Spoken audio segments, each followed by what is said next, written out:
நிலுவையில் உள்ள தாழ்த்தப்பட்டோர் மற்றும் பழங்குடியின மாணவர்களின் கல்வி உதவித்தொகையை உடனடியாக வழங்க தமிழக அரசு நடவடிக்கை எடுக்க வேண்டும் என்று திமுக பொருளாளர் மு.க.ஸ்டாலின் வலியுறுத்தியுள்ளார். அண்ணல் அம்பேத்கரின் 125வது பிறந்த நாளை முன்னிட்டு திமுக பொருளாளர் மு.க.ஸ்டாலின் சென்னை கோயம்பேடு பேருந்து நிலையம் எதிரே உள்ள அம்பேத்கர் சிலைக்கு மாலை அணிவித்து மரியாதை செலுத்தினார்.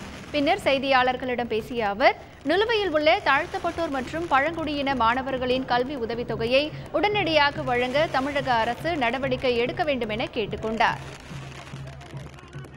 கல்வி உதவித்தொகையாக எஸ்சி எஸ்டி பிரிவை சார்ந்திருக்கக்கூடிய மாணவ மாணவியர்களுக்கு ஆண்டுதோறும் வழங்கப்படக்கூடிய கல்வி உதவித்தொகை வழங்கப்படவில்லை என்பது வேதனைக்குரிய ஒன்றாக இருக்கிறது.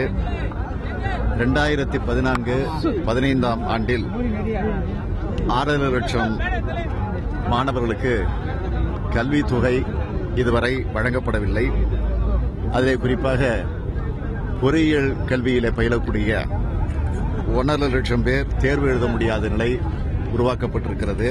125வது பிறந்தநாள் விழாவை கொண்டாடுகிற அம்பேத்கருடைய பிறந்தநாள் விழாவை கொண்டாடுகிற நேரத்தில் இப்பொழுதாவது இந்த அரசு விழித்துக் கொண்டு அதற்கான முயற்சியில் முழுமையாக ஈடுபட வேண்டும் என்று திராவிட முன்னேற்றக் கழகத்தின் சார்பில் நான் கேட்டுக்கொள்கிறேன். இதனிடையே மதிமுக பொதுச் செயலாளர் வைகோ, இந்திய கம்யூனிஸ்ட் கட்சியின் மாநில செயலாளர் முத்தரசன், தமிழ்நாடு காங்கிரஸ் கட்சி சார்பாக திருநாவுக்கரசு மற்றும் குமரி அனந்தன் உள்ளிட்டோர் அம்பேத்கர் படத்திற்கு மலர் தூவி மரியாதை செய்தனர்.